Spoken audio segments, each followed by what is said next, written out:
Situation sécuritaire très délétère en raison des attaques terroristes. Difficulté à répondre efficacement aux problèmes d'insécurité alimentaire. Incapacité à faire face de manière satisfaisante aux effets de plus en plus catastrophiques du changement climatique. Comme vous pouvez le constater, les défis auxquels les pays de l'Alliance des États du Sahel, à savoir le Mali, le Burkina et le Niger, font face sont d'une extrême complexité et gravité. Loin de se résigner, les gouvernements de ces États s'emploient par divers mécanismes et divers moyens à tenter d'y répondre. Simplement, en dépit des progrès enregistrés ça et là, la situation demeure encore très préoccupante. Et l'une des raisons à cela serait imputable aux moyens mobilisés et particulièrement les moyens financiers qui sont de loin à la hauteur des enjeux.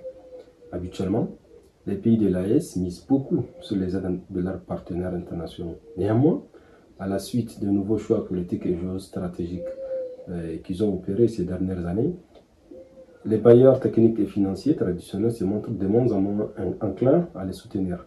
En outre, l'incertitude qui découle de l'instabilité politique en leur sein, entre autres, n'est pas de nature à rassurer les investisseurs à la fois régionaux, locaux et internationaux, comme en témoigne le faible intérêt qu'ont suscité leurs récentes émissions obligataires sur le marché immo-titre. Résultat, ils peinent à emprunter. Et même pour les investisseurs qui acceptent de le faire, cela s'est fait au prix des rendements très élevés, comme on l'a vu récemment avec le Niger, qui a dû emprunter avec un taux de plus de 10%. Et quant aux ressources internes, et particulièrement d'origine fiscale censées prendre le relais, elles sont difficiles à mobiliser en raison d'une part du taux de pression fiscale très faible dans ces trois pays, autour de 10%, contre 20% minimum requis par le FMI, et d'autre part, la conjoncture que connaissent ces pays semble moins favorable à une levée conséquente des impôts à cause, entre autres, du ralentissement, voire de l'arrêt de l'activité économique. Et pour pallier ces situations peu envieuses, les fonds de solidarité au niveau local, ont vu le jour et se traduisent par de nouveaux prélèvements, provoquant au passage l'ère de la population à cause de l'érosion de son pouvoir d'achat suite à l'augmentation du coût de la vie ces dernières années. L'objectif, à titre de rappel de ces fonds, bien que décrié par une partie de la population, est de permettre de mobiliser de nouvelles ressources face au tarissement des autres ressources précédemment évoquées. Et si les fonds de solidarité restent plus sérieux, ils restent néanmoins très insignifiants au regard des besoins. En effet, aux dernières nouvelles, pour le cas du Niger par exemple, on a réussi à mobiliser 16 milliards de francs CFA. Et si on le rapporte aux recettes totales publiques de la loi des finances 2023, les recettes budgétaires du Niger s'élevant à 3 245 milliards de francs CFA, ces fonds ne représentent que 0,03% des recettes totales budgétaires de l'État du Niger.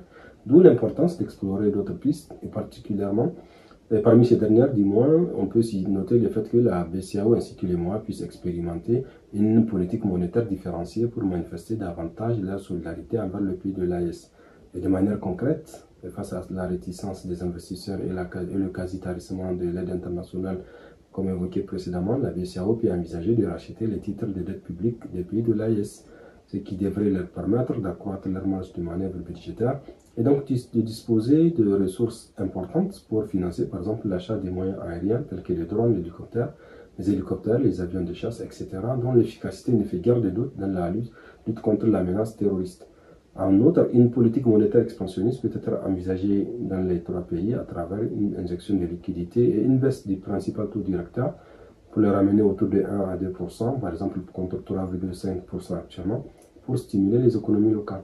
Et afin d'éviter d'éventuels effets d'aubaine, ce dispositif devrait avoir une durée limitée, donc de 5 ans renouvelables, et assorti des conditions d'utilisation, notamment le fait de veiller à ce que les fonds soient alloués à des secteurs bien précis comme la défense et l'éducation, et d'avoir aussi des contrôles très renforcés. Techniquement, cette mesure semble faisable. Maintenant, toute la question est de savoir si les autres pays, à travers leurs chefs d'État ainsi que le gouvernement, feront preuve d'une véritable empathie envers leurs frères et sœurs du Sahel, qui continuent malheureusement d'être éprouvés, mais aussi se prémunir surtout contre le risque de propagation de la menace terroriste dans toute l'Afrique de l'Ouest.